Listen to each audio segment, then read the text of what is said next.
हज़रत मूसा अलैहिस्सलाम बनी इसराइल को समुंदर चीरकर आज़ाद करवा चुके थे। अल्लाह ने उन्हें कोह तूर पर बुलाया और 40 रातें रहने का हुक्म दिया। मूसा अलैहिस्सलाम ने अपने भाई हारून अलैहिस्सलाम को कौम का जिम्मेदार बनाया और चले गए। कौम में एक शख्स था जिसे सामरी कहते थे। वो मुनाफिक था और जादू जानता था।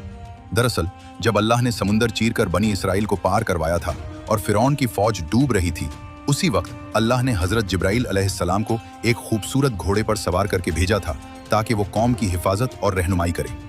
फरिश्ते तो आम तौर पर इंसानों को नजर नहीं आते, लेकिन अल्लाह की मर्जी से सामरी को जिब्राइल अलैहिस्सलाम का घोड़ा और उसके कदमों का निशान नजर आ गया और चुपके से घोड़े के कदमों के निशान से मिट्टी की एक मुट्ठी भर ली।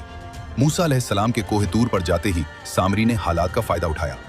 उसने लोगों को बहकाया और उनसे अपने तमाम जेवरात जमा करने को कहा और कहा कि मैं तुम्हें नया माबूद दिखाता हूं।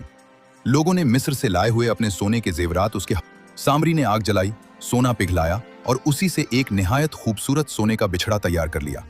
सामरी ने जादू किया और जो मिट्टी जिब्राइल अलैहिस्सलाम के घोड़े के निशाने कदम से उठाई थी वो उस बिछड़े के ऊपर फूंक दी। जब हवा चलती तो वो बिछड़ा हम्बा हम्बा की आवाज निकालता, जैसे कोई जिंदा गाय बोल रही हो। ये मंजर देखकर लोग हैरत और जुनून में मुब्तला हो गए। वो चीख उठे और कहने लगे, यही हमारा माबूद है और यही मूसा का रब है। फिर वो बिछड़े के गिर्द नाचने लगे, गाने लगे और उसके नाम पर कुर्बानियां पेश करने लगे।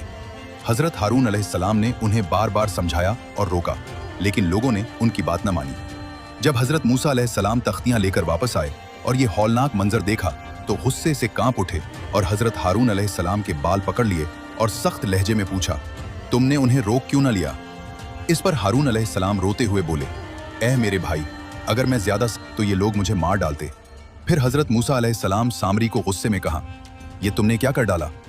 सामरी ने बेशर्मी से जवाब दिया, मैंने जिब्राइल अलैहिस्सलाम के घोड़े के निशाने कदम से मिट्टी ली और उसे बिछड़े में डाल दिया। मूसा अलैहिस्सलाम ने अल्लाह के हुक्म से उसे सजा सुनाई और कहा, जा, तेरी सारी जिंदगी की सजा ये है कि तू हर वक्त ये कहता फिरेगा, मुझे हाथ मत लगाना। कोई शख्स तेरे करीब भी नहीं आ सकेगा और कयामत के दिन बहुत बड़ी सजा का वक्त है, वहां से तो हरगिज बच नहीं सकेगा। इसके बाद मूसा अलैहिस्सलाम ने इस सोने के बिछड़े को आग में जलाया, उसे राख बना दिया और वो राख समंदर में बहा दी। फिर आपने कौम से सख्त तौबा करवाई। लोगों ने अपनी गलती मान ली, अल्लाह से माफी मांगी और अल्लाह ताला ने उनकी तौबा कबूल कर ली